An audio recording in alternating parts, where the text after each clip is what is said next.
আমাদের কৃষির যে মাগুরাতে বিপ্লব ঘটেছে তার ভিতর স্যার বলছেন বড় ধরনের কোনো সমস্যা থাকলে স্যারকে বলার জন্য। আমি গত বছরে প্রায় 180 মণ পাট উৎপাদন করি। সেই পাটটা কিন্তু এই মাগুরা থেকে আমি মোহাম্মদপুর উপজেলাতে ভাড়াটে গাড়িতে করে চাক দেওয়ার জন্য নিয়ে যাই। এটা কিন্তু মানে অনেক কষ্ট কষ্ট হলেও কৃষি হলো সকল প্রাণীর খাদ্য উৎপাদন করে। তো সেই পাট এমনই একটা ফসল আমাদের মাটির স্বাস্থ্য ভালো রাখে। তো যার কারণে আমরা পাটকে ছেড়ে দিতে পারছি না। যেমন মাটি বারবার আমাদের ফসল দেয়, আমরা কিন্তু মাটির স্বাস্থ্য নিয়ে ভাবি না। যার কারণে এই পাট ফসলটা আমাদের দাম কম, তবু আমরা ফেলে দিতে পারতেছি না। তো এই জন্য আমি স্যারের প্রতি দৃষ্টি আকর্ষণ করে বলছি সকল স্যারদের যে আমাদের যে জলাশয়গুলো আছে যারা মালিকানা তারা কিন্তু আজকে হ্যাচারিতে পরিণত করছে, তাদের কাছে যে আমরা পাট জাগ দিতে পারি না। তো আমার 18 ইউনিয়নের একটা জলাশয় আছে সরকারি, সেটা হলো বাঁশকোটা গ্রামে।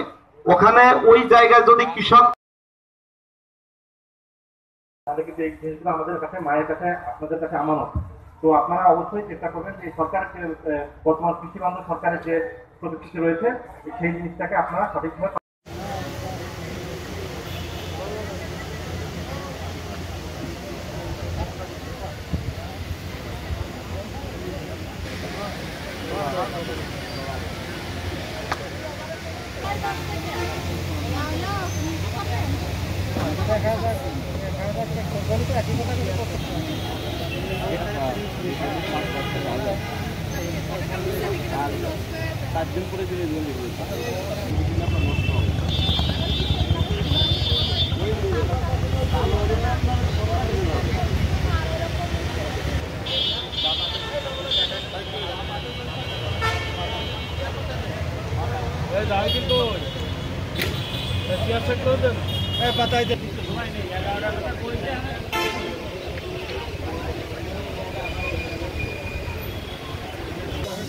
সমস্ত উপসরকারি কৃষি অফিসারদের এবং কৃষকদের বসায় দেওয়ার জন্য অনুরোধ জানাচ্ছি।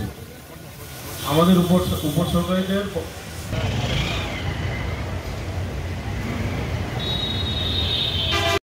কাছ থেকে বীজ গ্রহণ করছেন।